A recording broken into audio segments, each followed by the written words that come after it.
Tyler the Forest Ninja here. I'm on my way out to go squatching today, or Bigfoot researching. I'm on to one of my favorite spots. It's out west, out by Nordegg. I'm going to check out some tree structures, make some videos on that, and just kind of follow the trail, see if I can't find any tracks or anything unusual. Now, as I'm going out, I can honestly admit, every time I have a few mixed emotions, because as a kid, reading and looking into this, I was just captivated, right? Like, just captivated, just intrigued. And I guess you go through that pivotal point in life when, you know, you kind of grow up a bit, and then those things aren't as important. Now life is way more important, right? So that mixed emotion that now, you know, kind of the boy inside of me, the excitement, curiosity, and then the other switch side of that is now I'm a grown adult. I'm a man. You know, I've worked hard. I try really hard, and I'm getting out there and I'm doing stuff. And now I have the time to do this a lot more often. So as a man, I'm okay. I have trained myself in survival, hiking gear. I'm currently soaking up as much information as I can on the Sasquatch, the Bigfoot, the Yeti. And I really appreciate everybody's suggestions for different material. If it's from books to a documentary to a podcast, you know, like how some of them out there, they'll have like a radio podcast and listening to those. So a few things that I went, and now a few people have asked me about the 411, the missing 411, for a few editions, out in the trees, or if it's hunting. And I went through and I checked out some more. I had seen it before, but didn't really pay much heed to it. Just checked it out, but I was like, okay. So some base points of the missing 411 is that late afternoon, early evening are when most of the disappearances happen. Like the majority of these cases happen. They happen by water. Now by water, I'm not sure if it's quite a lake, but he did suggest that it is swamp. Okay, I live in Canada. I don't know if a little lake or a pond of water constitutes as a swamp, but I am going by water. I am going by a river. Now, other facts being that they don't find a body for the longest time, even where they search, and then they just happen to search there again, and there happens to be something like a body, if it is intact or if it isn't. And either it's missing clothes, it's face down. They question if it's hypothermia, because then you might take off some of your clothes, but what causes you to run around barefoot, and so on and so on. It's definitely worth checking out. I believe I am gonna order the book. Don't get it off of Amazon, get it off of their website. It's way cheaper.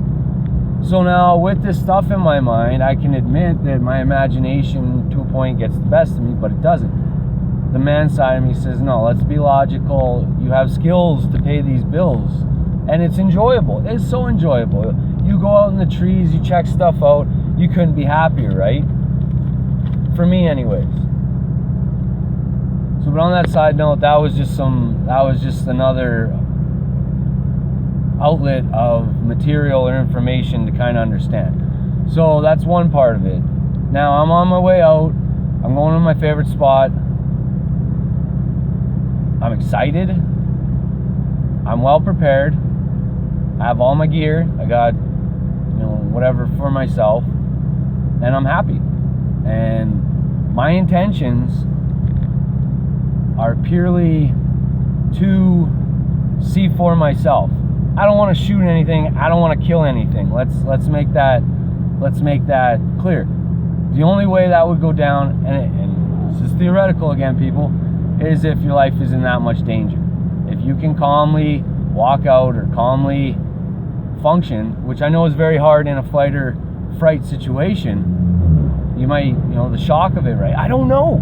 I don't know what to expect. I just know that deep down, I just have this curiosity and this interest that just kind of eats me up inside. Am I pushing the envelope? Of course. You're going out into a spot where there's nothing around you. Like I said before, twisting your leg, cutting yourself.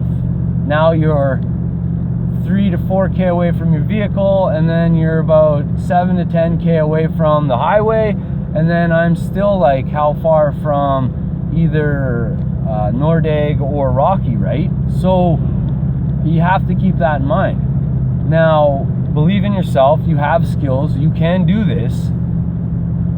Don't be overconfident. Don't be arrogant. Don't have an ego. Come in there with just a wanting to learn and a wanting to see for yourself, because nobody's ever going to do this for you. Nobody's going to drive me out today and take me into the bush, and I don't mind. I'd do that for other people just to experience with me. But now, for the most part, doing this and having to do this on your own, it's different. You go in alone, and as fun as it is, it's not. It's nice to have somebody else to talk to. It's nice to have, just somebody to bounce something off, so that, like I said, the power of suggestion and things you've seen before don't suggest that all of a sudden that, oh, this is what it is, right? Like, be skeptical, be logical, make sure you find that out for yourself, make those facts true to yourself and nobody else. So, like I said, I'm geared up, I'm ready to go. Where I'm going, here's another term you'll hear, is a military crest. I'd heard this term before.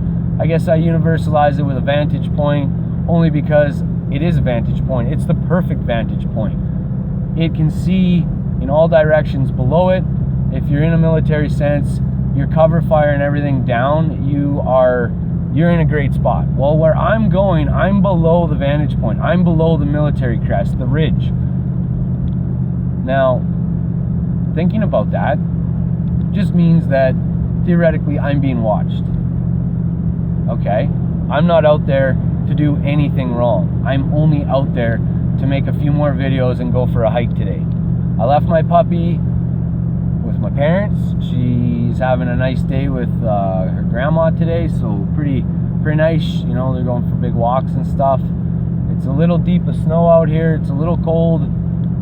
So we're gonna leave her at home. Now there's a few more things that I've just been kind of thinking about as I'm going.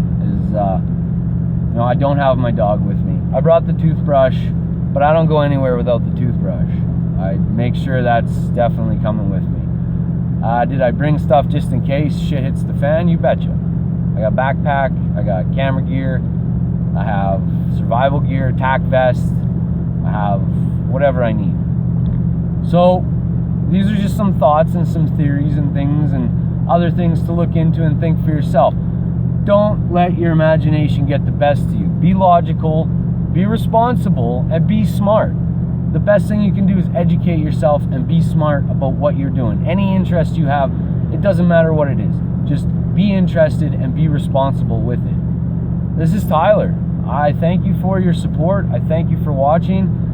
I'll have some videos when I come back today, and maybe some more ideas or some more thoughts. Thank you for watching. Thank you for your support. Have a great day, and we'll talk to you soon.